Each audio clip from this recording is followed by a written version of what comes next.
The clinking of crystal glasses echoed through the Aurelius, Manhattan's most exclusive restaurant, where only the wealthy and the ruthless could breathe without permission.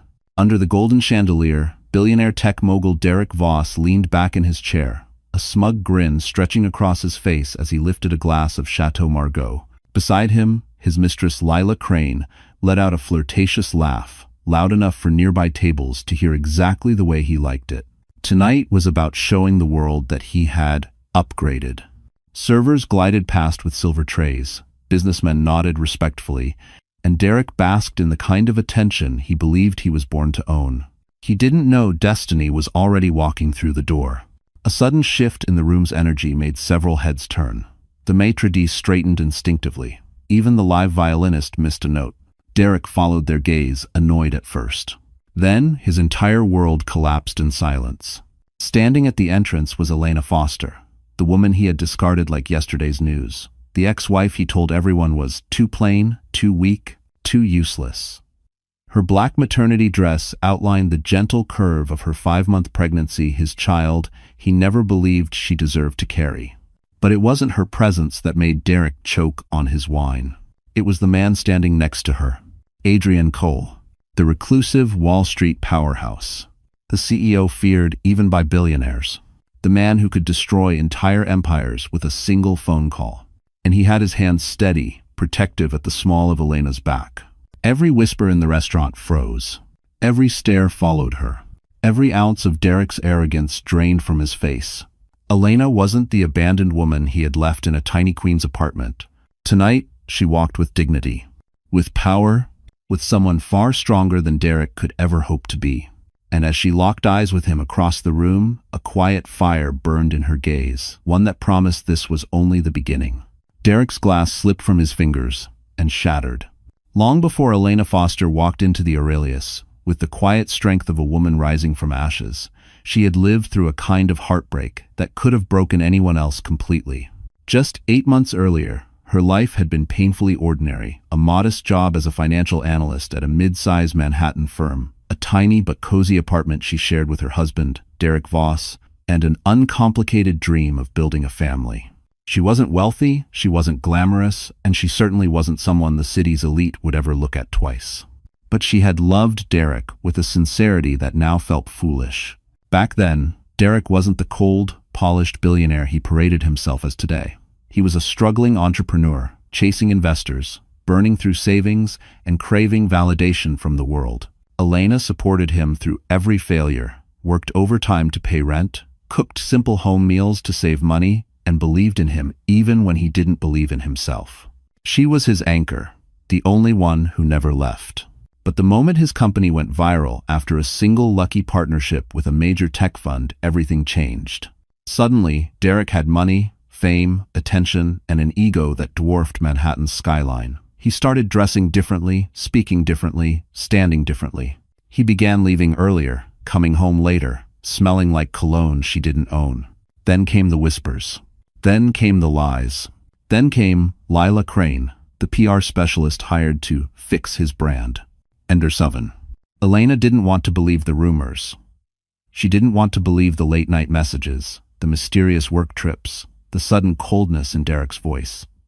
She wanted to believe marriage meant loyalty, but life had other plans.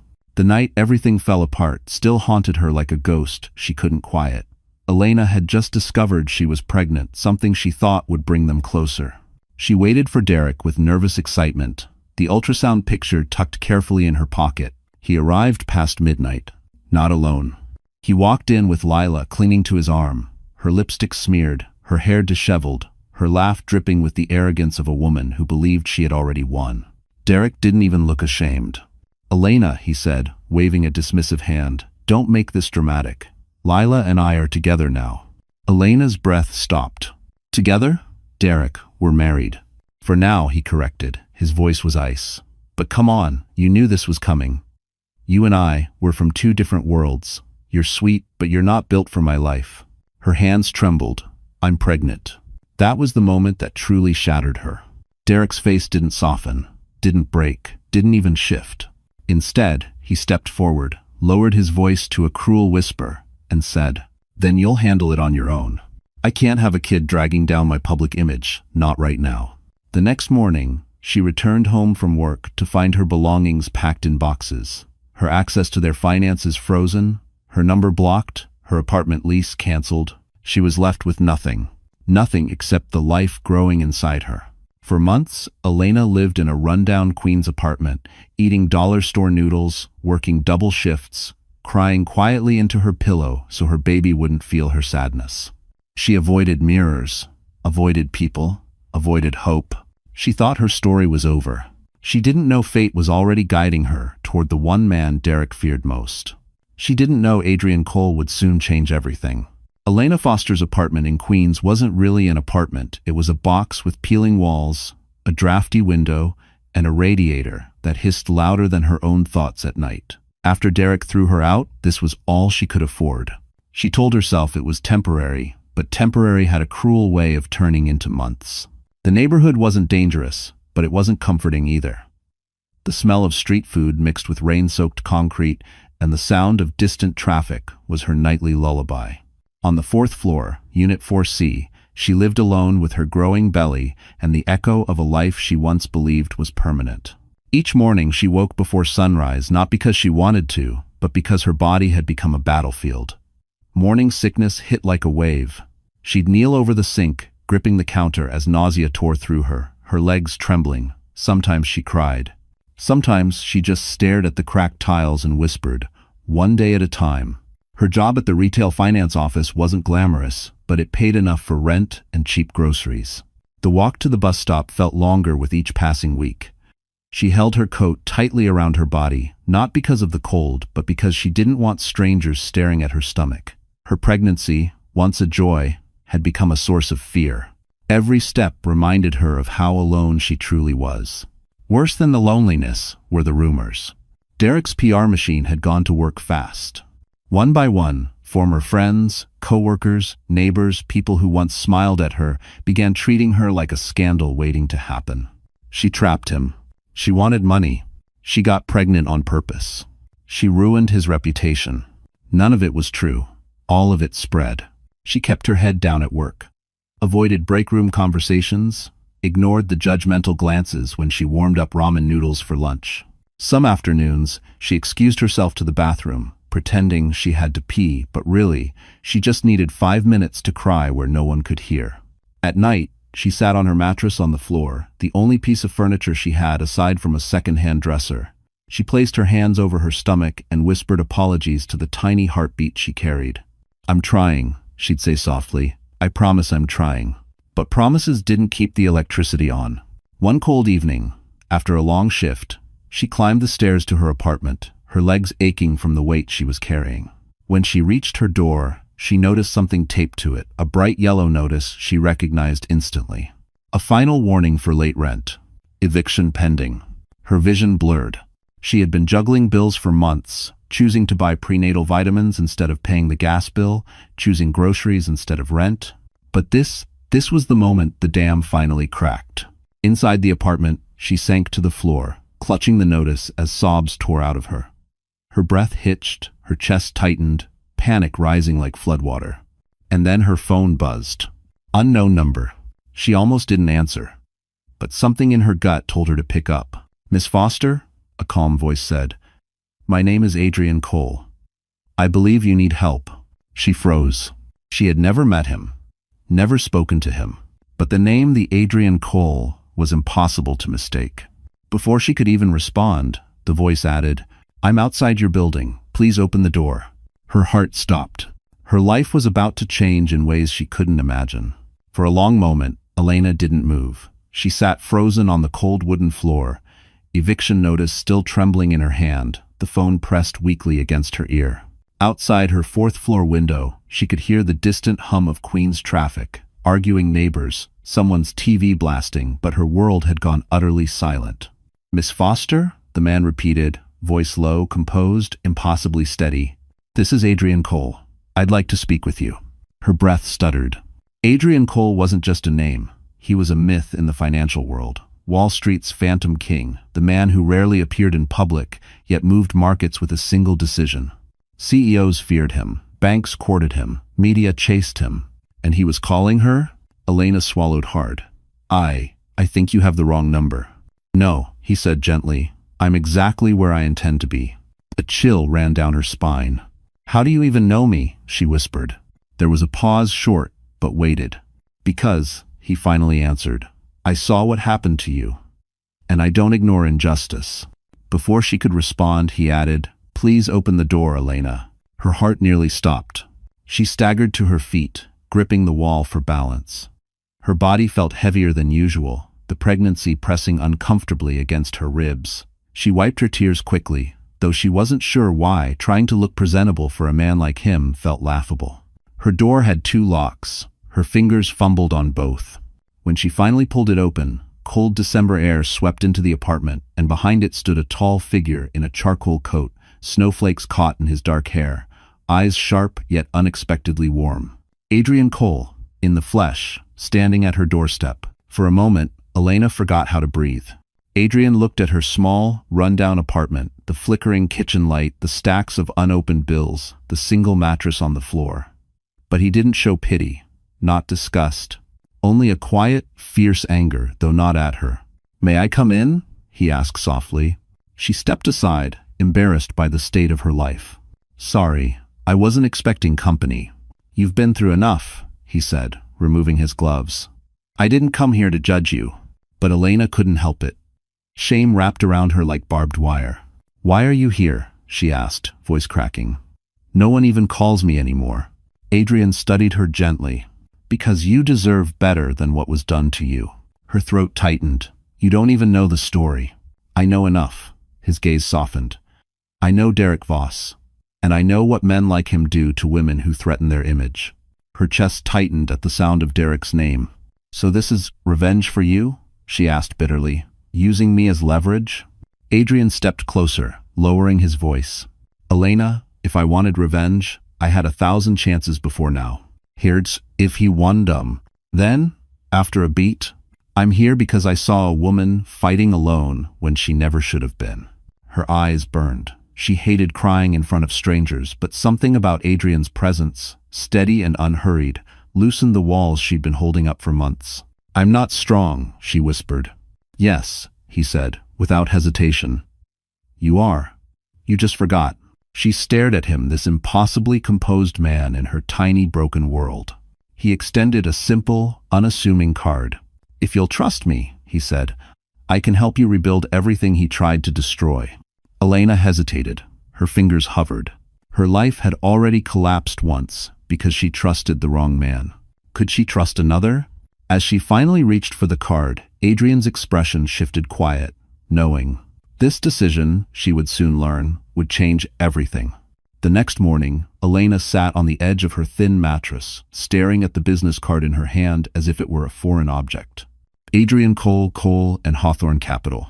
Even the embossed lettering felt intimidating, heavy with a world she didn't belong to. She had barely slept. Her mind replayed everything from the night before in looping fragments, his knock, his calm voice, the way he stood in her doorway like a storm waiting to break.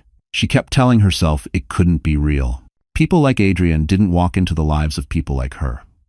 They didn't climb 4 flights of rickety stairs in Queens. They didn't look at women abandoned and pregnant and say, I want to help. But he had. And now she had no idea what to do. A knock startled her. Not again, she thought, her heart racing. But it wasn't Adrian. It was Mrs. Calderon, her elderly neighbor from 4B, holding a small paper bag. Breakfast, the woman said gently. You didn't come by yesterday. And so. Elena tried to smile. Thank you. I'm just dealing with a lot. The old woman touched her arm, eyes soft with concern. You're stronger than you think, mija. If only Elena believed it. After Mrs. Calderon left, Elena dressed slowly, pulling on a sweater she'd worn so many times the fabric had thinned at the elbows. She brushed her hair, tied it back, and looked at her reflection. She didn't look powerful, didn't look capable. She looked like a tired, pregnant woman trying not to collapse. Still, she picked up the card again. If you'll trust me, I can help you rebuild everything. It had sounded impossible, but so had Derek showing up with Lila in their living room that night. So had being thrown into poverty overnight. So had surviving it. Maybe impossible things could happen on both ends of life. Just before noon, she made her decision. The office tower was on Park Avenue, tall enough to scrape the winter sky. Elena stood outside the revolving doors, tugging nervously at her sleeves as sleek black cars glided up the street. Wealth moved around her like a different species, tailored coats, leather briefcases, people who walked as if the world belonged to them. She felt painfully out of place. Inside, marble floors gleamed beneath her shoes. Security guards in navy uniforms nodded politely. Receptionists smiled with practiced warmth. But as Elena stepped toward the elevator, she saw something that made her stomach twist, a giant digital display with scrolling financial news. And right there, bold and impossible to miss, Derek Voss, founder of VossTech, prepares to announce new expansion deal. Her breath caught, his face stared back at her, polished and confident. Beside him, a smaller picture of Lila Crane. The caption read, "VossTech's PR director sparks new branding vision." Elena's throat tightened. She blinked rapidly, fighting tears. "Miss Foster?" She turned. Adrian stood there, immaculate in a dark suit, but his eyes softened when he saw her shaken expression. "You came," he said quietly. She nodded. "I almost turned around. I'm glad you didn't." He gestured for her to follow him into a private elevator. The doors slid shut, and the city noise faded until there was nothing but the hum of the rising lift. "I know that coming here must feel overwhelming," Adrian said. "But I asked you because you have something valuable." She shook her head. "I have nothing. You're wrong." He looked directly into her eyes. "You have truth, and truth is the one thing men like Derek cannot control." Her breath caught. "And I need someone with truth," Adrian added. "Someone willing to fight back." Fight back. The words felt foreign, dangerous, and strangely powerful. When the elevator opened into a panoramic office overlooking Manhattan, Elena stepped out and felt, for the first time in months, a flicker of something she thought she'd lost. Possibility? Derek Voss prided himself on being impossible to surprise. He had built an empire by outsmarting competitors, predicting trends before analysts saw them, and stepping on anyone who dared get in his way. But ever since that night at the Aurelius, when Elena walked in with Adrian Cole, something inside him had begun to fracture. He tried to pretend it didn't bother him. He tried to hide behind arrogance. He tried to act like Elena was still the fragile, helpless woman he had tossed aside. But the image of her walking confidently beside Adrian replayed in his mind like a glitching video loop. Worse, people saw it. Investors whispered. Board members exchanged glances. His own staff avoided eye contact. And Derek felt something he hadn't felt in years: fear. Lila Crane, lounging on the velvet couch of his penthouse, scrolled through her phone and sighed dramatically. The gossip sites are eating this up. Ex-wife glows while billionaire's mistress looks cheap. Ugh, people have no taste. Derek snapped. Why was she even there? She doesn't belong in a place like that. Lila raised an eyebrow. Maybe she does now. He shot her a cold look. But even Lila, who loved mocking Elena, had noticed the way Adrian stood beside her that night. Protective, present, confident. That kind of presence didn't happen randomly. Maybe Adrian's using her, Lila said, tossing her phone aside. Men like him don't do charity work. Derek scoffed. Elena, please. She can barely handle basic budgeting. She's not useful to him. Then why was he at her side? Lila pressed. Derek didn't answer. Because he didn't know. Because it didn't make sense. Because something wasn't right. The next morning, at VossTech headquarters on 57th Street, Derek walked through the lobby, still in a foul mood. Employees straightened when they saw him, but he noticed their curious glances, the ones they thought he couldn't see. He entered the executive floor, slammed his office door, and pulled up internal reports. Financial movements, stock fluctuations, competitor analysis. Numbers usually soothed him. Not today, because one name kept appearing where it shouldn't. Cole and Hawthorne Capital. Adrian's firm had begun quietly buying shares of smaller companies tied to VossTech's infrastructure. Nothing illegal, nothing overt, just enough to send a chill through Derek. What is he planning? Derek muttered. As if summoned by paranoia, his assistant buzzed him through the intercom. Sir, a reporter is requesting a statement about the restaurant incident. He clenched his jaw. No comment. Welfram's off to the dole. Another pause. And sir, Mr. Varelli from the board asked if you were aware Adrian Cole was seen meeting with two of our senior investors. Derek shot up from his chair. What? His assistant hesitated. They said it looked friendly. Friendly. Friendly was dangerous. Friendly meant alliances. Friendly meant influence. Friendly could destroy him. His pulse thundered. Elena, a woman he had considered irrelevant, was now a threat. Adrian, a man he once underestimated, was circling him like a shark. Derek slammed his fist onto the desk. Elena can't be part of this. She's not capable of it. But even as he said it, he remembered her expression at the restaurant. Calm, cold, self-assured, nothing like the woman he humiliated months before. He felt something shift. Not guilt. Not regret. But something worse. Losing control. That night, alone in his penthouse, Derek scrolled through Elena's social media. She posted nothing new, no clues, no signs, just silence. And silence, in Derek's world, was the most dangerous noise of all. He leaned back, gripping his glass of scotch. Fine, he muttered. If Adrian wants to play, I'll remind Elena exactly who she's dealing with. He didn't know it yet, but threatening her would be the biggest mistake of his life. Lila Crane always believed she understood power. Not real power, Derek's kind, but the cheaper, shinier version she'd built her life upon. Attention, whispers, headlines, curated envy. She had clawed her way into Derek's world through charm, manipulation, and a well-practiced ability to weaponize a smile. So, when the photo of Elena and Adrian began circulating online, grainy but unmistakable, Lila felt something she hadn't felt in a long time. Threatened. She sat in Derek's penthouse kitchen, scrolling through comments as the winter sun cast a sterile glow across the marble counters. Is that Adrian Cole with Elena Foster? She leveled up. Why does she look more expensive than Lila? Plot twist of the year. Lila's perfectly manicured fingers tightened around her phone. What is this? She snapped as Derek entered the room, knotting his tie. He glanced at the screen, jaw twitching. Noise. Noise? Her voice rose. Your ex-wife looks like she just stepped out of a Vogue spread with Adrian Cole. Do you have any idea what that means for your reputation? I don't care about Adrian, Derek muttered. Oh, please. Lila rolled her eyes. You should. Because people are already writing narratives, Derek. Narratives where you look like the petty, insecure, disposable one. He flinched. Just a little. Lila saw it, and she smiled. Fear in a powerful man was delicious. And worse, she continued, leaning back on the counter. They're calling Elena the sympathetic one. That word stung him like acid. Elena, Derek spat the name out. She knows nothing about this world. Lila's smile sharpened. Good, then she won't know how to survive what's coming. Derek looked at her sharply.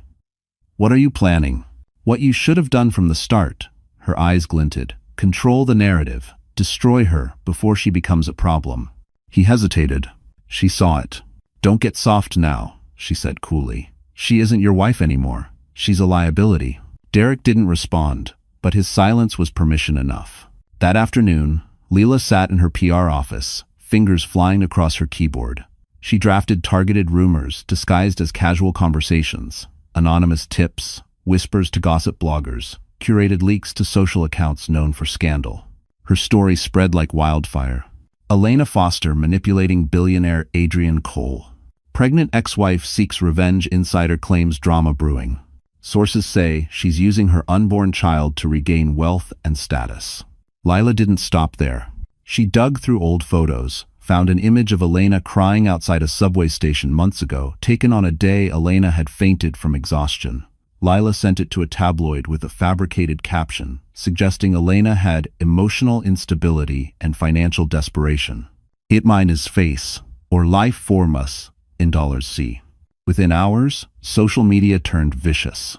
Elena saw none of it at first.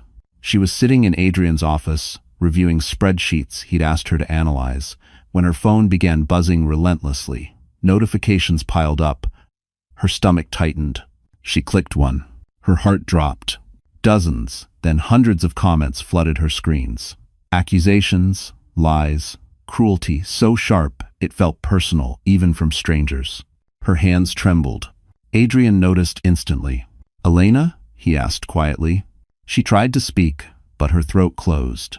She turned her phone toward him. For a moment, his face didn't change. Not a twitch, not a blink, not a breath. Then his eyes darkened with a cold, dangerous fury she had never seen. "This wasn't Derek," Adrian said. "This is her." "Lila?" Elena whispered, voice cracking. "Yes." He stood slowly, every movement measured, lethal, and she just crossed a line she will regret. Elena swallowed. "What do we do now?" Adrian looked at her, not with pity, but with a promise. "Now," he said, "we stop letting them choose the battlefield." And just like that, the war truly began. Elena had never been inside a boardroom like the one Adrian led her into. Floor-to-ceiling windows framed Manhattan like a living painting. The Hudson shimmered in the winter sun, and the Empire State Building pierced the horizon like a monument to ambition. The room smelled faintly of polished wood, leather, and something else she couldn't quite place authority. But it wasn't the view that made her breath catch. It was the long mahogany table, surrounded by men and women in designer suits, who all turned toward her as she entered. Their expressions were unreadable curiosity mixed with something she couldn't name. Respect? Suspicion? Calculation? She clutched her coat tighter around her growing belly. "Adrian," one man said, "is this the consultant you mentioned?" "Consultant."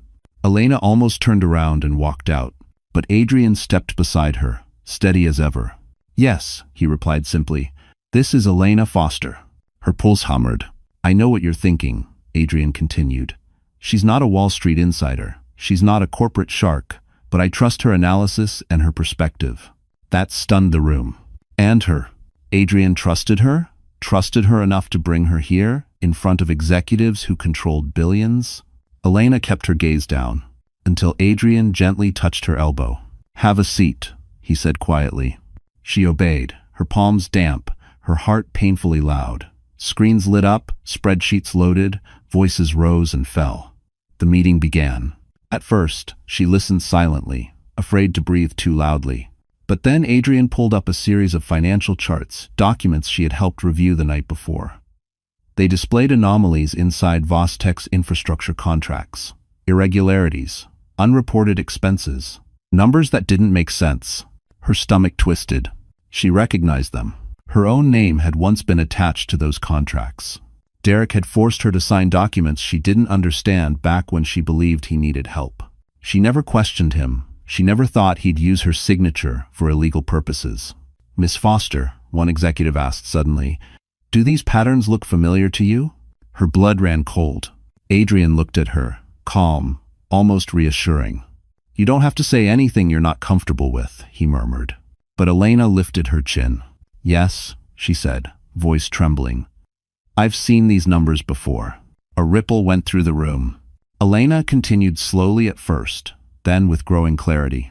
She explained the inconsistencies, the manipulation of expenses, the pressure Derek put on her to just sign. The way he always said, "Leave the business to me, Elena. You wouldn't understand it anyway." Her cheeks flushed not from shame this time, but anger. The executives exchanged looks. One finally leaned forward. "Miss Foster, you realize what you're describing could expose a major corporate fraud, right?" She swallowed hard. "I'm not trying to expose anything.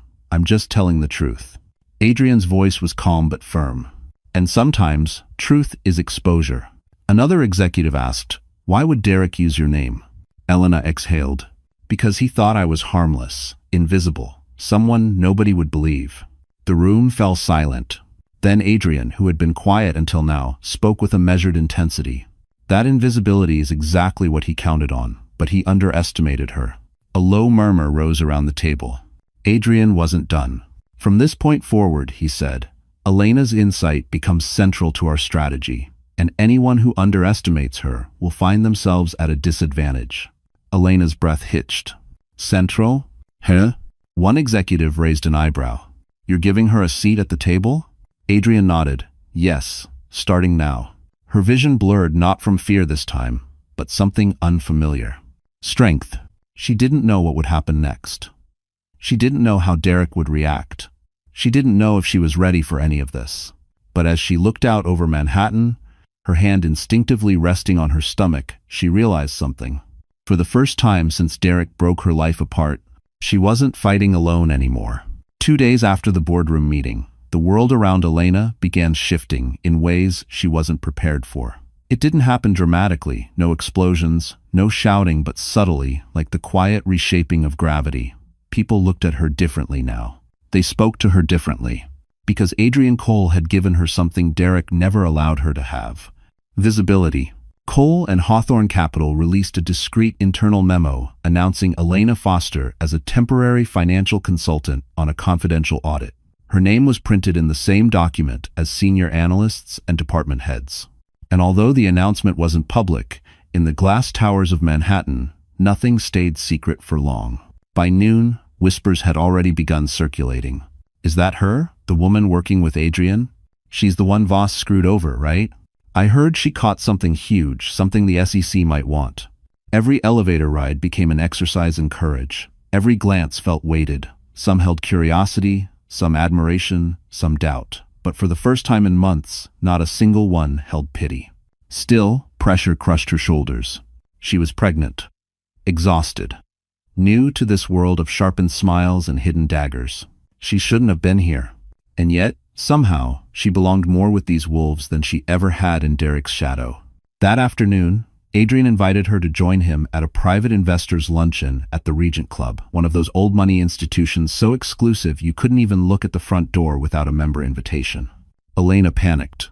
I can't go there, she whispered. Those people there in magazines, on boards, in politics. You're Elena, Adrian cut in. And that's enough. But she shook her head. I don't have anything to wear. Adrian's lips twitched slightly. That's an easy fix. Before she could argue, his assistant appeared with 2 sleek garment bags and a pair of low heels, simple, elegant, not flashy, chosen with care for a pregnant woman. Elena's voice cracked. I can't accept this. You're not accepting favors, Adrian replied softly. You're accepting a seat at the table. Be Tandus. The Regent Club looked like old New York wealth carved into stone. Gold-plated sconces, oil portraits, mahogany walls. A place where deals worth billions were whispered over crystal decanters. As Elena entered beside Adrian, a hush rippled through the room. Not pronounced, not rude, but noticeable. People straightened, eyes widened slightly, because it wasn't just that Adrian Cole had brought a woman. It was that he had brought her. A man at the head of the room, silver-haired and commanding, stood to greet them. Adrian, we didn't expect you. I know, Adrian said with a polite smile. This is Elena Foster. She's consulting with us. The man's gaze flicked to her belly, then back to her face, not judgmental, but assessing. Miss Foster, he said, extending a hand. I hear you caught something our analysts missed. Elena flushed. I don't know if that's true. It is, Adrian said firmly. People turned toward them with new interest. Questions came. Thoughtful ones. Challenging ones. What pattern did you see? How long do you believe the inconsistencies have existed? Why didn't Vostek catch the error internally? Elena's voice was shaky at first, but her brain, sharp, analytical, stronger than she gave herself credit for, took over. She explained the falsified numbers, the manipulated statements, the strange funneling of funds. She told the truth, and the truth held the room. By the time she finished, the silver-haired man let out a low whistle. Miss Foster, you may have uncovered the start of the biggest corporate scandal in the last 3 years. Elena blinked. Scandal? Hair? Derek? A soft murmur settled across the table. Adrian leaned closer, voice low enough only she could hear. This is why I needed you here. She swallowed hard. Does Derek know yet? No, Adrian said. His eyes were ice. But when he does, everything he built will start to crack.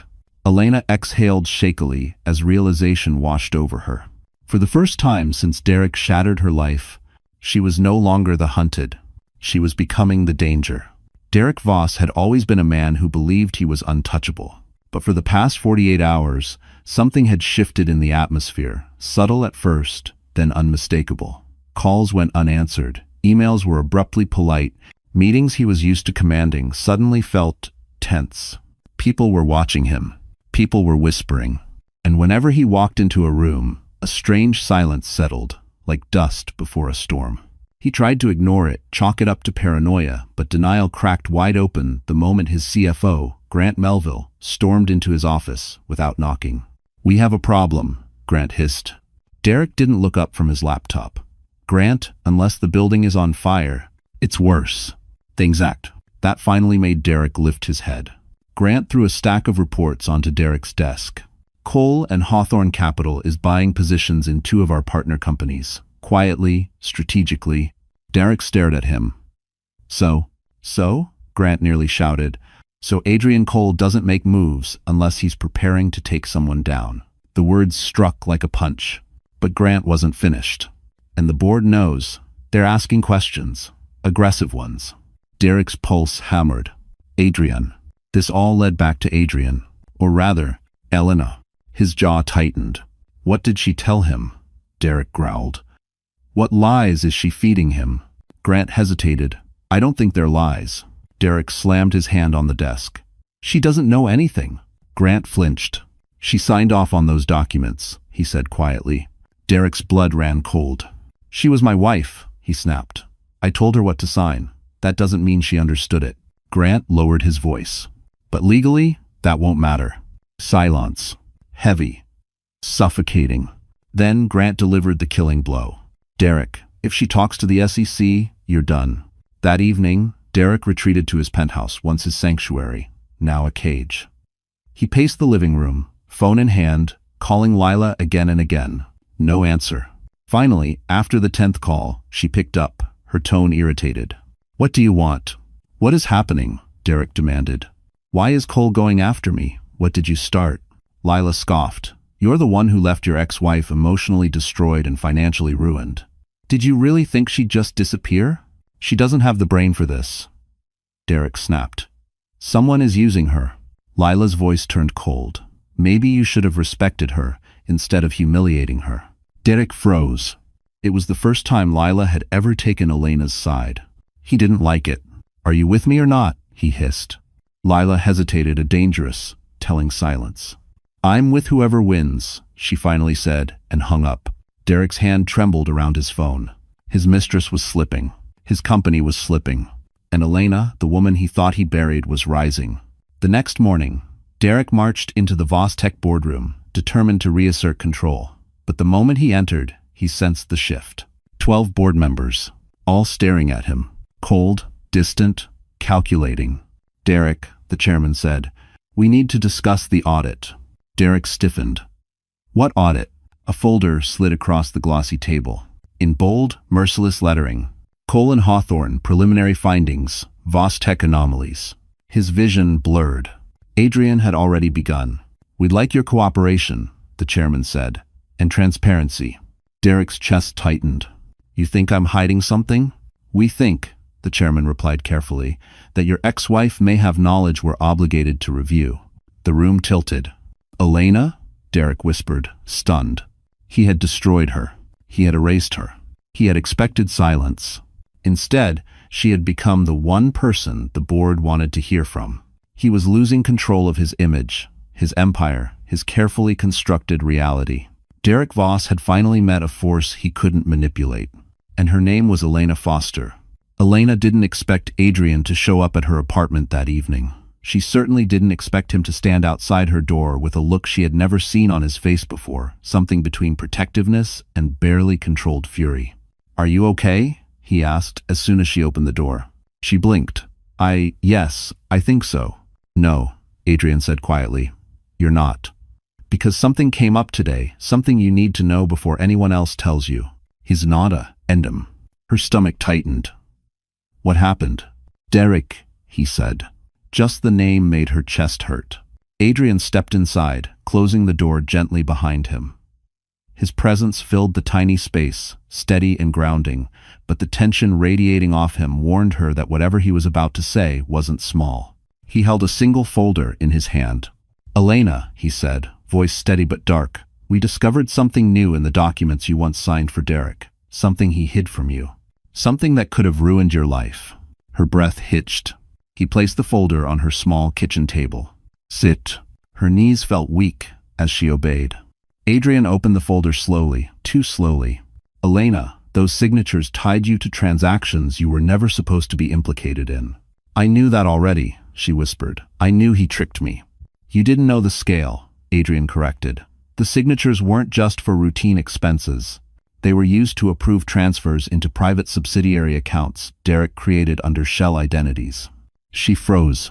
What does that mean? It means, Adrian said carefully, Derek laundered money through fake development projects. And legally, your signature shows you approved the movement of those funds. Her pulse pounded in her ears. I didn't know, she managed. I swear I didn't know. I know you didn't, Adrian said firmly. But the law doesn't care about what you didn't know. If the SEC had discovered this before we did, you would have been the first person they came after. A wave of dizziness swept through her. She pressed a hand against her belly, as if shielding her child from the truth. I could have gone to prison, she whispered. Adrian's jaw clenched. Yes, and Derek knew that. He counted on it. Experience. Elena's vision blurred with tears, not from fear, but from betrayal, so deep it felt like her chest was splitting open. How could he? She choked out. How could someone who said he loved me put me in that kind of danger? Adrian crouched beside her, his voice low, steady. Because men like Derek only love themselves. Tears slipped down her cheeks, silent and painful. Elena, Adrian said gently, there's more. She looked up, raw, trembling. What else? Adrian exhaled. We also discovered that Derek kept copies of those documents, hidden, not destroyed. Almost as if he planned to use them later against you. Her lips parted in shock.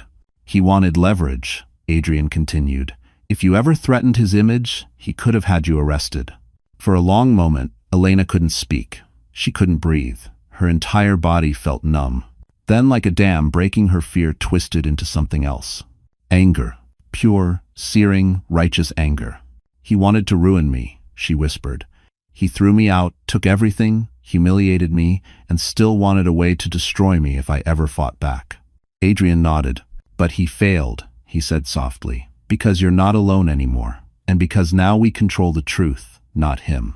Elena wiped her tears, her hands suddenly steady. What do we do now? She asked. Adrian met her gaze, calm, unflinching. Now, he said, we show the board what Derek tried to hide. Elena drew a breath. For the first time, the fear didn't win. This time, she was ready to fight. The next morning arrived gray and sharp, the kind of New York winter day where the cold felt personal. Elena walked beside Adrian through the marble lobby of Cole and Hawthorne Capital, clutching her coat a little tighter. Her heart raced not from fear this time, but from the weight of what she now knew. Derek had used her, endangered her, prepared a legal noose she never saw coming. She expected Adrian to walk her straight to another meeting, but instead, he took her to the top floor of his private office, a space so quiet it felt insulated from the world. Floor-to-ceiling windows cast a pale light across polished steel and dark walnut surfaces. Adrian gestured for her to sit. There's something we have to discuss before we move forward, he said. Elena sank into the leather chair, bracing herself. Is it about the documents? That's part of it, he replied. But it's bigger. He slid a new file across the table. Elena, someone leaked to the press that you're involved in an SEC investigation. Her breath caught. What? That's not true. I haven't spoken to anyone. I know, Adrian said calmly, but perception can do damage even when reality can't. He opened the file. Headlines stared back at her. Ugly. Loud. Cruel. Derek Voss's ex-wife, named in financial scrutiny. Sources. Elena Foster expected to testify in corporate probe. Thank you for watching. Pregnancy used for sympathy insider questions. Motives. Her chest tightened painfully. Lila did this. Absolutely, Adrian said. And Derek let her. The betrayal tasted metallic. But why now? Elena whispered. Why make it about me? Adrian held her gaze. Because they think the easiest way to protect themselves is to break you before you become credible. For a moment, Elena felt the old fear rise cold, choking, familiar. It reminded her of nights crying alone in Queens, afraid she'd never escape Derek's reach. But this time, she forced herself to inhale, to steady. What do we do? She asked. Adrian leaned forward, elbows on the table, voice low. We give them what they fear most. Her brow furrowed. The truth, he clarified, but we control how it comes out. Not them, not the media, not Derek. He pulled out another document, a timeline of every fraudulent transfer Derek made under her name. Elena's stomach knotted. All of this, with my signature attached. Yes. His voice held no softness, only resolve. And that's why the next move must be precise. We can't let the story get away from us. She swallowed hard. You think I should come forward? I think, Adrian said, that the board will demand your testimony soon. And when they do, Derek will panic. He'll make mistakes, dangerous ones. Elena stared at the papers, hands trembling. What if I mess up? She asked, her voice barely above a whisper. What if they don't believe me? Adrian moved around the table and knelt beside her chair, not as a CEO, not as a strategist, but as a man grounding her back into herself. Elena, listen to me. You survived the worst part of Derek, long before I arrived. You endured things most people couldn't bear. And you're still here. She blinked, tears threatening. You're not weak, he said softly. You were isolated, manipulated, lied to, but you were never weak. Her breath shook. For once, Adrian added, you're walking into a battle with someone at your back. She wiped her eyes and nodded. Okay, she whispered, let's do it. Just then, a sharp knock sounded at the door. Adrian rose, smoothing his suit. Come in. His assistant entered, face pale. Sir, you need to see this. She handed Adrian a tablet. He looked at the screen, then his expression hardened. What is it? Elena asked. Adrian turned the tablet toward her. It was a leaked internal memo from Vostek, calling for Elena Foster to appear in front of the board. Immediately, her world tilted. They're trying to corner you, Adrian said. No, Elena whispered, pulse pounding. They're trying to break me. And for the first time, she wasn't running. She was ready. Elena had never seen a corporate building feel so much like a battlefield. The Vostek headquarters looked the same as it always had: sleek glass walls, towering chrome pillars, the cold, polished floors that once echoed her timid footsteps when she came to bring Derek lunch. Back then, she thought her place was in the shadows, unseen, unheard, unnoticed. Not today. Today, she walked through the doors with her chin lifted, hand resting lightly on her belly, and Adrian Cole at her side. The receptionist's eyes widened enough to confirm that word had spread faster than wildfire. Elena Foster is here for the board meeting, Adrian said, voice smooth but carrying an authority that left no room for argument. Yes, of course, Mr. Cole, the receptionist stammered. They're expecting you. Expecting.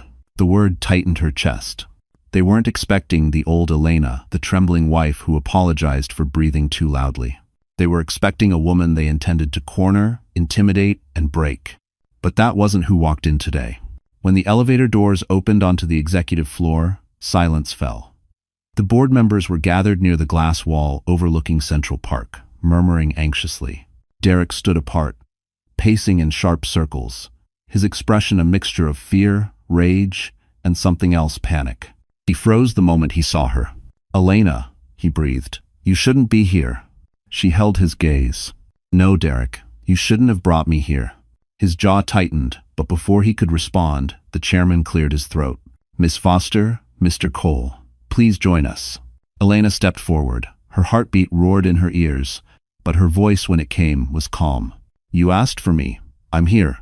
They moved into the boardroom. 12 chairs, 12 faces watching her. The room hummed with tension, thick enough to cut. Derek sat across from her, his stare drilling into her. The chairman began. Miss Foster, we've been made aware of documents bearing your signature tied to unusual financial activity. We need to determine your involvement. Elena's fingers twisted together beneath the table. I understand. Derek leaned forward, voice carefully measured. Sweetheart, you don't have to do this. The word hit her like a slap, sweetheart, the same word he used when convincing her to sign things she didn't understand. Adrian's jaw tightened. Elena breathed in, then spoke. I didn't know what I was signing. Derek told me it was harmless. He said the business was too complicated for me to understand. A murmur rippled across the board. The chairman lifted a file. These signatures approved fund transfers that were later moved into private holding accounts. Did you authorize that knowingly? No, Elena said, louder this time. I had no knowledge of any illegal activity. Derek misled me. Derek slammed his hand on the table. That's a lie. End quote. Adrian's voice dropped to a deadly calm. She has proof. Elena opened her bag, pulling out a small flash drive. Her hands didn't shake. These are voice recordings. she said. Conversations between Derek and me from the time he pressured me to sign. He told me everything was routine. He told me not to worry. He told me my signature was just a formality. Derek's face drained of color. You recorded me? He whispered. I had to, Elena replied. Because I knew one day you'd try to blame me. The chairman ordered the files played. Derek's own voice filled the room. Just sign it, Elena. Don't ask questions. You wouldn't understand this stuff anyway. No one is going to look at your name. It's fine. When the recordings ended, the room fell into stunned silence. The chairman turned slowly to Derek. Is there anything you'd like to explain? Derek's lips parted, no words came out. And for the first time since their marriage ended, Elena saw him for exactly what he was. A man terrified of a woman he once believed was powerless. She straightened, gathering strength she never knew she had. I'm done hiding, she said softly. And I'm done letting him use me. Adrian met her gaze, steady, proud. The boardroom had shifted. Elena wasn't prey anymore. She had become the witness who could bring an empire down. The boardroom felt like it was holding its breath. The moment the recordings ended, something invisible snapped, an unspoken shift in power, a tectonic crack beneath the polished table. Derek Voss, the man who once strutted through this room like he owned gravity itself, looked pale, shaken, almost small. The chairman closed the folder. Miss Foster, thank you. This information will be critical as we proceed. Derek jolted upright. Proceed with what? He barked. You're taking her side? She's my ex-wife. She's unstable, she's lying. Stop. The chairman's voice cut like ice. Your explanations will come later. We've heard enough for today. The words were a quiet execution. Derek turned to Elena, fury boiling behind his eyes. You don't know what you've started. Elena held his stare steady, unflinching. Yes, she said softly, I do. Before Derek could respond, the door opened. 2 SEC officials stepped inside. A ripple of shock swept the room. Even Adrian stiffened slightly, though his expression remained composed. Mr. Voss, one agent said, we need to ask you a few questions regarding suspected financial irregularities tied to Voss Tech operations. Derek stammered, This is a misunderstanding. I haven't done anything. One official handed him a preliminary inquiry notice. This is not an arrest, but you are required to cooperate. Immediately, the humiliation hit him like a blow. The board members exchanged looks, cold, calculating looks that said one thing clearly. This wasn't a personal problem anymore. This was a corporate liability. The chairman folded his hands. Mr. Voss, until this matter is resolved, you are temporarily suspended from decision-making authority. Silence. Then Derek exploded. Suspended? He roared. You believe her over me? She's nothing. Adrian stood. The room froze. Choose your next words very carefully, Adrian said. Every syllable delivered with lethal calm. Derek's mouth snapped shut. Because even in his rage, he understood one thing. Adrian wasn't just a powerful man, he was the kind of powerful who didn't raise his voice, the kind who didn't need to. The SEC officials motioned for Derek to step aside with them. He didn't move. He looked at Elena again, betrayal curling around his expression like smoke. You didn't do this alone, he muttered. He put you up to it. Elena's voice remained steady. No, you did this to yourself. Derek's face twisted. And for a fleeting second, everyone in the room saw him clearly, not the billionaire, not the visionary, not the charismatic leader. Just a coward terrified of the truth. When the SEC agents escorted him out, the boardroom fell into a stunned silence. Elena released a breath she didn't realize she'd been holding. Her hands shook beneath the table. Adrian placed a steady hand on her arm, subtle, grounding. You did well, he murmured. She didn't feel like she had. Her pulse raced, her vision blurred at the edges. The emotional weight of years' fear, humiliation, desperation pressed down on her shoulders. The chairman cleared his throat. Miss Foster, I want to assure you, you are not under investigation. You are a witness. A crucial one. Elena nodded, though her voice trembled. Thank you. And Mr. Cole, the chairman added, your firm's cooperation will be essential moving forward. Adrian gave a single nod. You'll have it. As they left the building, flashes exploded from cameras outside news crews, paparazzi, bloggers. The story had already leaked. Elena shielded her face, overwhelmed. Adrian placed a hand at her back. "Stay close to me." She did. Because for the first time, the world wasn't looking at her with pity. They were looking at her with fear, curiosity, respect, and for the first time since her life shattered, Elena Foster had become a woman impossible to silence. Lila Crane had always believed she could control the story. She knew how to spin narratives, twist public sympathy, and turn lies into trending hashtags. She made a career out of owning the spotlight, shiny, sharp, and perfectly curated. But for the first time, the spotlight was burning her. And it wasn't soft, flattering PR light. It was harsh, unforgiving, exposing everything she thought she had buried.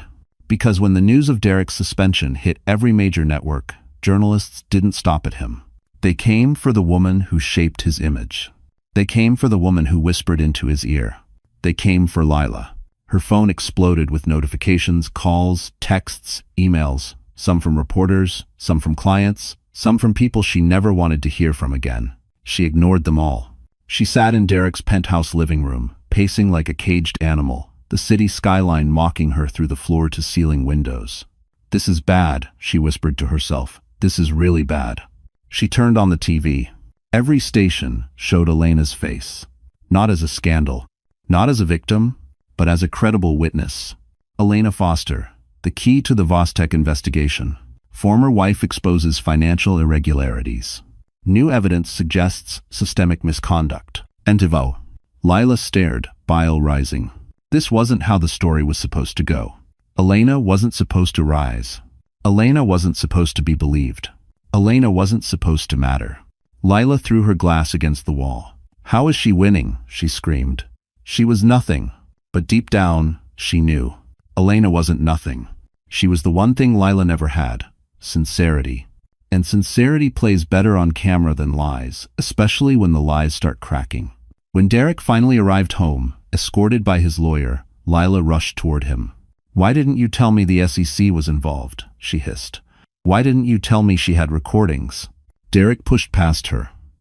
"Not now, Lila. No, right now," she snapped. "Everything is falling apart.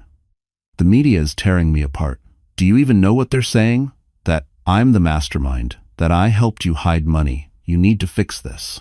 Derek rounded on her, eyes blazing. "Fix what? You started half of this. You went after Elena online, you stirred up the gossip, you pushed her to fight back." "Oh, please," Lila scoffed. She was weak. "I thought she'd crumble." "Well, she didn't." Silence. Derek's voice dropped. "And now she has Adrian Cole behind her. You have no idea who you picked to fight with." Lila glared. "You think I'm scared of him? You should be." For the first time, Lila saw fear, real fear on Derek's face. And that terrified her more than anything. The next morning, she walked into her PR firm with a forced smile and a too-tight blazer. She expected whispers, maybe judgmental looks. She didn't expect what she found. Her assistant stood waiting, hands clasped. "Lila," she said softly, "the managing partners want to see you." Lila straightened her shoulders. "Finally, they know I can turn this around." And was. But when she entered the conference room, every partner looked at her the way predators look at a wounded animal. "Lila," the senior partner began, "your contract is terminated, effective immediately." The words slammed into her. "Terminated?" she choked. "You can't." "We can," he said sharply. "You dragged your personal scandal into our firm and compromised our reputation." She stumbled backward. "You need me. I built this place." "No," the partner replied coldly. "You built yourself. And now you're the liability." Security arrived. They escorted her out of her office, out of her firm, out of the world she clawed her way into. As she stood on the sidewalk, shaking, watching her world collapse around her, one brutal truth settled over her like ice. Elena wasn't the one losing anymore. Lila was. Elena had barely processed the chaos of the board meeting and Lila's implosion when Adrian asked her to meet him at his private penthouse office, an ultra-secure space overlooking the East River. It wasn't the normal headquarters. This place felt different. Quieter, darker, like it was built for secrets. When she stepped inside, Adrian stood with his back to her, staring out at the city lights. He didn't greet her with the calm confidence she'd grown used to. His posture was tense, coiled, almost haunted. "Elena," he said, without turning around, "we need to talk." Her heart dropped. That sentence never meant anything good. She walked slowly toward him. "Is something wrong with the investigation?" "No," he replied. "Something is wrong with the truth." He turned. And for the first time since she met him, Adrian looked vulnerable. Not broken, not weak, but burdened, like he'd carried something for too long. "I haven't told you everything about Derek," he said. She froze. "What do you mean?" Adrian gestured to a chair. "Sit, please."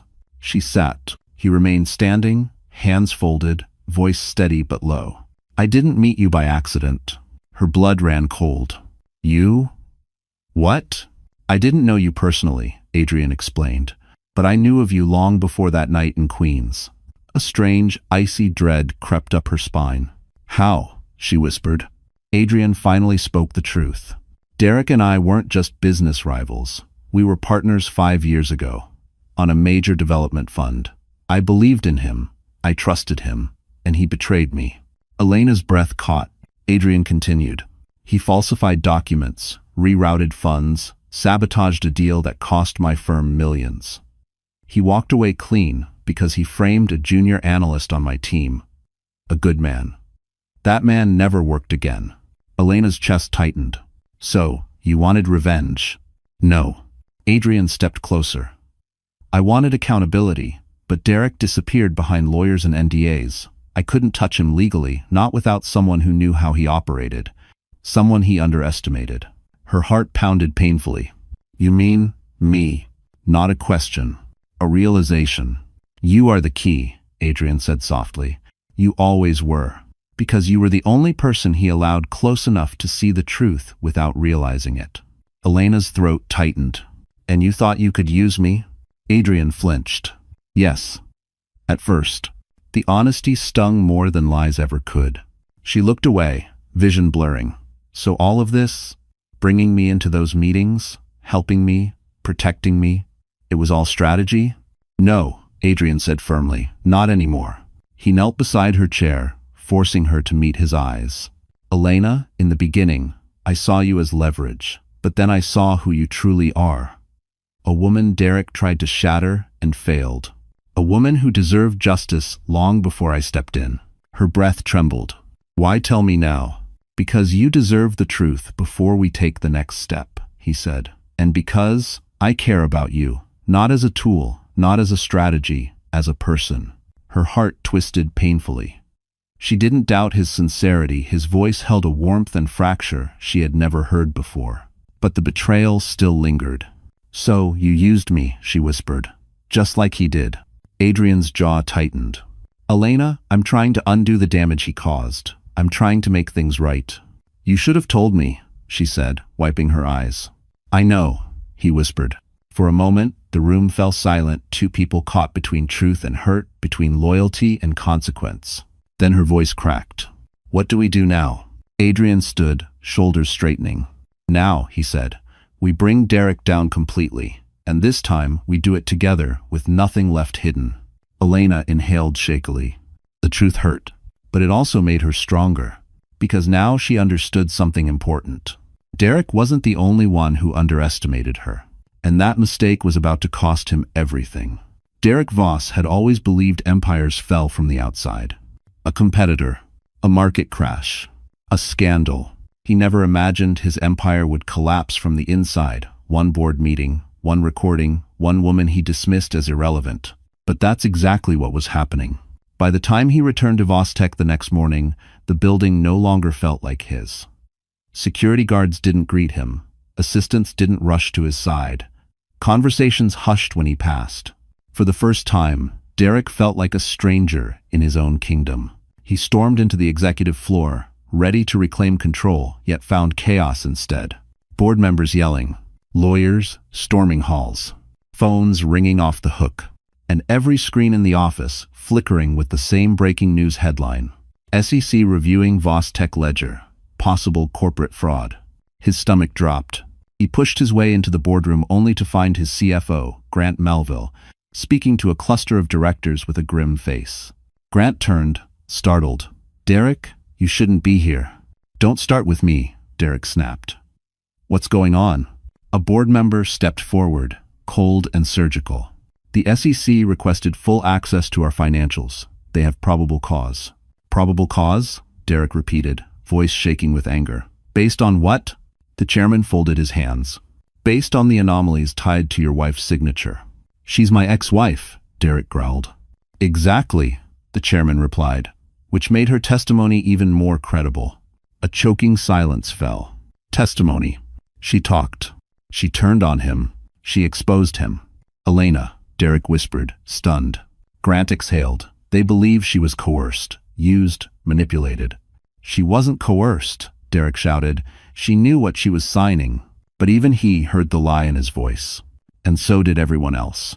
At that moment, Vostek's legal counsel, a stern woman with cold eyes, approached him with a thick stack of papers. Mr. Voss, the board has unanimously voted to place you on immediate administrative leave pending investigation. Derek froze. You don't have authority. We do, she said crisply. Clause 14b of your employment agreement, misconduct threatening the company's stability. The chairman stepped forward. Effective immediately, you have no decision-making power, no access to internal systems, no contact with staff. Derek felt the world tilt. You can't do this, he roared. We already have. He lunged toward the conference table, grabbing the papers, scanning them with frantic, trembling hands. Suspension. Asset freeze. Access revocation. His entire empire gone in a stack of signatures. This is a witch hunt, Derek hissed. Elena set this up. She's manipulating all of you. No, Grant cut in quietly. She didn't. Your ex-wife walked in and told the truth. Something you haven't done in years. The words landed like blows. Derek shook his head violently. Adrian Cole. He's behind this. He wants to take everything from me. The chairman replied, perhaps. But you gave him the ammunition. If you 70 prostes to Riazov. Derek's chest tightened painfully. He gripped the back of a chair for balance. He needed someone on his side, anyone. Where's Lila? He demanded. The board members exchanged uneasy looks. Grant sighed. She's not coming. What does that mean? It means, Grant said, her firm fired her. She's disappeared, and she refused to speak with your lawyer today. Derek staggered. He had no allies left. No mistress. No power. No credibility. Just a crumbling empire and a woman who had risen stronger from the ashes he buried her in. When security finally arrived to escort him out, Derek barely resisted. His legs felt like concrete, his vision blurred. He stumbled into the elevator, once his golden throne, now a cold metal coffin carrying him down, down, down. As the doors closed, one final thought stabbed through his collapsing world. Elena wasn't his downfall. Underestimating her was. Lila Crane had always been able to land on her feet. Scandal? She'd spin it. Criticism? She'd twist it. Enemies? She'd charm them. But this time, her fall wasn't dramatic or glamorous. It was silent, brutal, and terrifyingly real. After being escorted out of her PR firm like a disgraced intern, she wandered midtown in a daze, the cold slicing through her thin coat. People rushed past, indifferent. Her phone buzzed nonstop calls from unknown numbers, angry clients, gossip reporters wanting statements. She ignored them all. By sunset, she ended up in a cheap cafe she once would have mocked, sitting alone with a lukewarm coffee. Her hands shook as she scrolled through social media. It was a disaster. Every major outlet had pivoted. Every narrative she tried to weaponize against Elena had turned into a boomerang and hit her instead. PR director Lila Crane linked to Vostek's scandal. Idea. Insider claims she managed Derek Voss's damage control. Anonymous sources suggest Lila encouraged targeting ex-wife. Anonymous sources. Of course. Derek. Rat. Coward. Snake. He had fed the press just enough information to shift blame toward her, hoping it would buy him sympathy, or time, or something he no longer deserved. Well played, she muttered bitterly. Throw me under the bus to save yourself. I doon it. I was beated. End quote. But the more she scrolled, the more she realized the truth. The press didn't believe him anymore. The public didn't believe him. And no one believed her. Because now, Elena was the face of the story. And Lila? Lila was the villain. The next blow came faster than she expected. Her landlord called. "Miss Crane, given your situation, the building is requesting you vacate by next week." "My situation?" she snapped. "I've never been late on rent." "As an office." "It's not about rent," he said quietly. "It's about reputation. The building doesn't want press outside the lobby." She hung up before he finished. Then her agent emailed. Her endorsement deals gone. Her PR clients cut ties. Her industry standing ruined. Within 12 hours, Lila Crane went from one of the most sought-after spin doctors in Manhattan to someone no one wanted to be photographed with. She slammed her phone on the table, chest tight, breathing shallow. "How did my life fall apart because of her?" she hissed. But deep down, she knew the truth. It wasn't Elena who destroyed her. It was her own arrogance.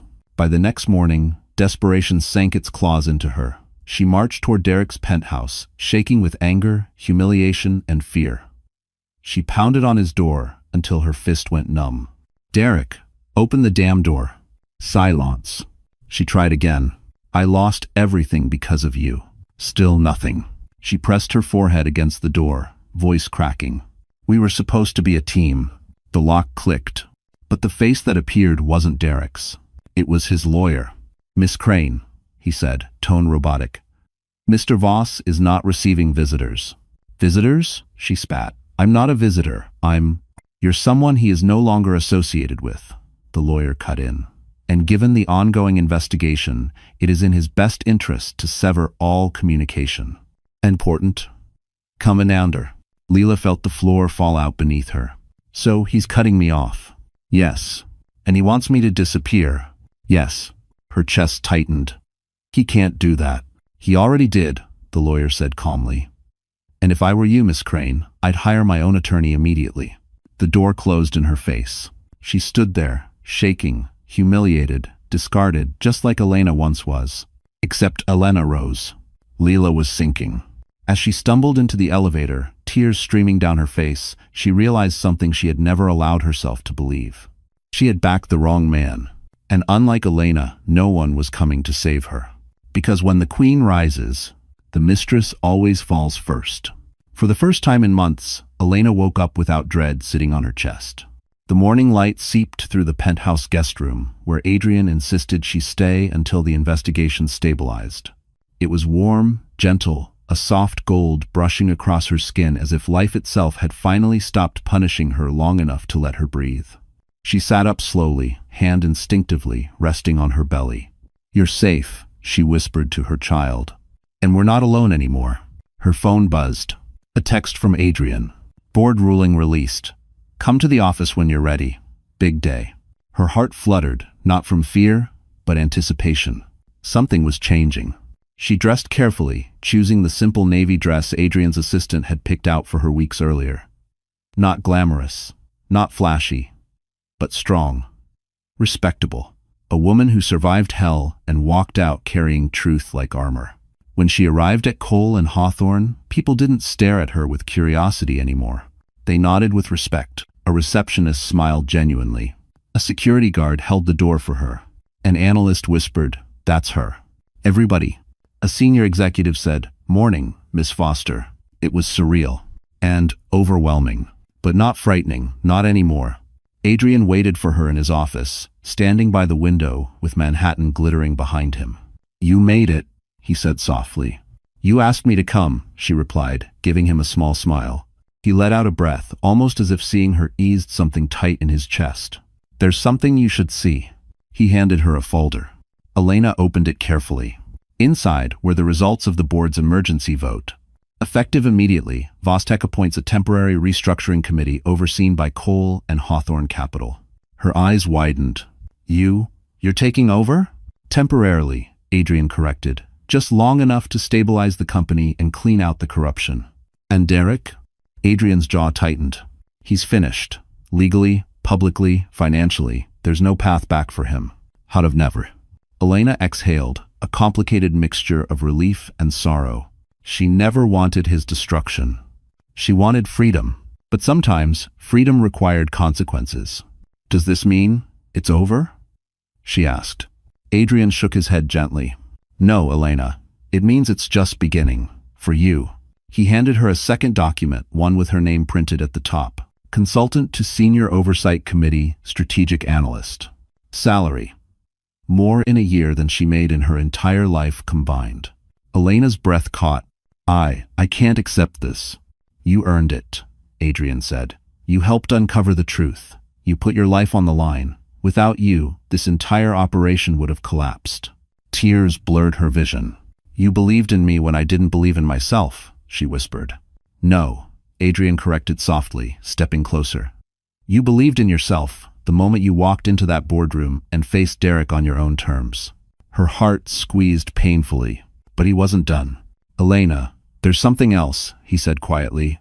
Colin Hawthorne has a penthouse in Midtown that's been empty for 2 years. Fully furnished, safe, spacious, comfortable for a mother and her baby. Her jaw dropped. Adrian, it's yours, he said. If you want it. She shook her head, overwhelmed. I can't let you. You're not letting me do anything, he said. You're accepting what you deserve.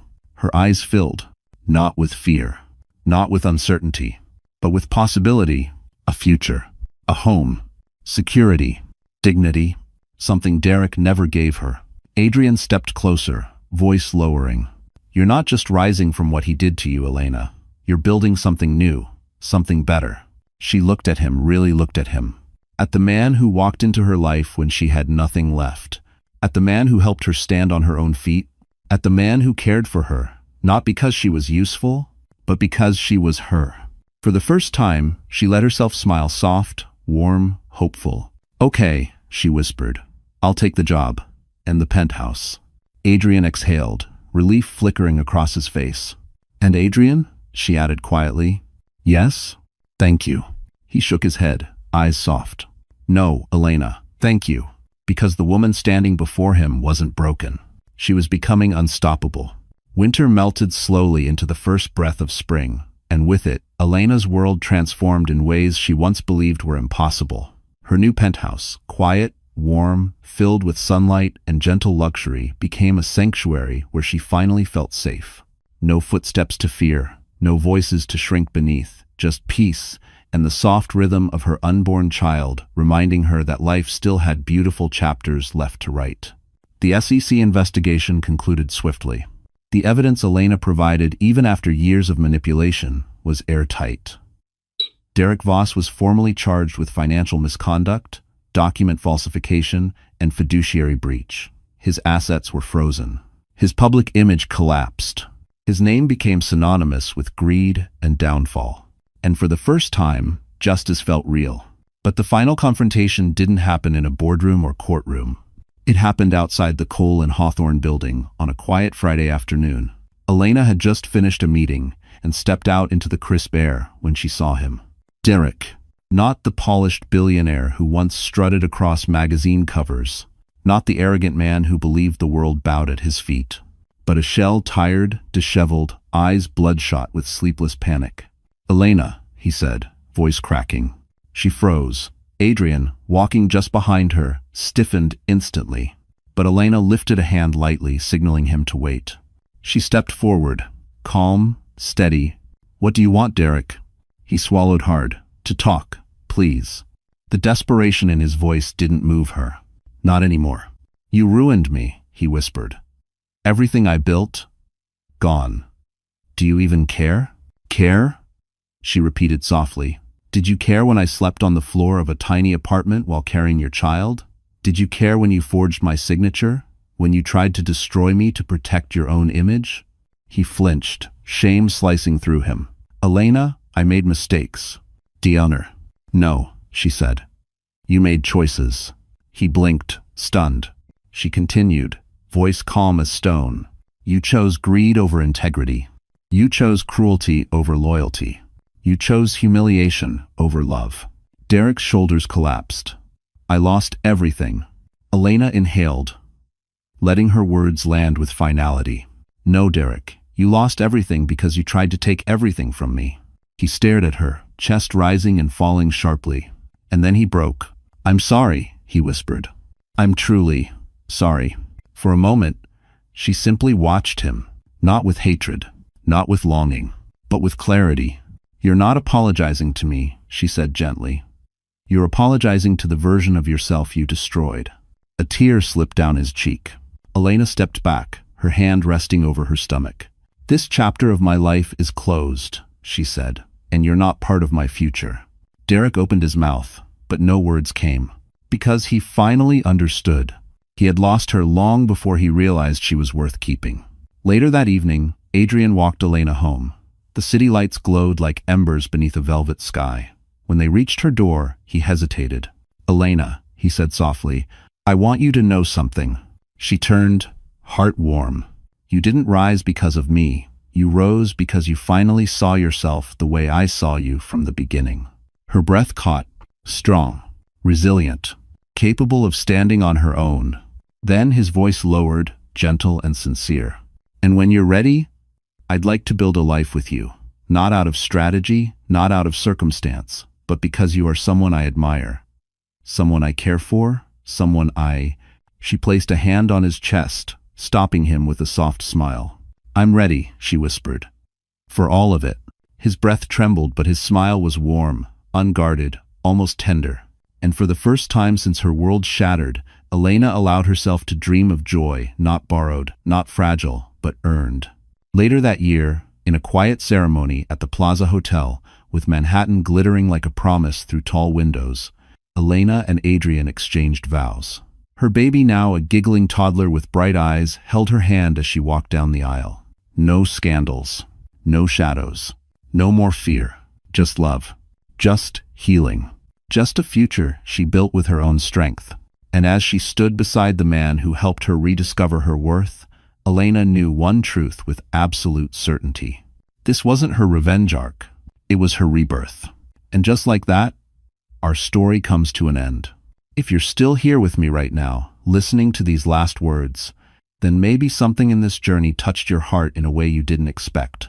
Maybe Elena's strength reminded you of your own. Maybe her quiet endurance echoed something you've lived through. Or maybe you simply needed a reminder that no darkness lasts forever. You know, the Stoics had a beautiful belief. The obstacle is the way. Meaning sometimes the very things that break us are the things that rebuild us stronger, wiser, and more alive. Elena didn't rise because life became easier. She rose because she finally recognized her own worth. And that's a lesson every one of us can carry. If you're going through something heavy right now, remember, you are not defined by what hurt you. You're defined by what you choose to become after it. So, my wonderful friends, if this story gave you courage, hope, or even just a moment to breathe, please don't leave without giving it a like, sharing it with someone who needs it, and subscribing to the channel. I'm right here with you, and we've still got so many journeys ahead.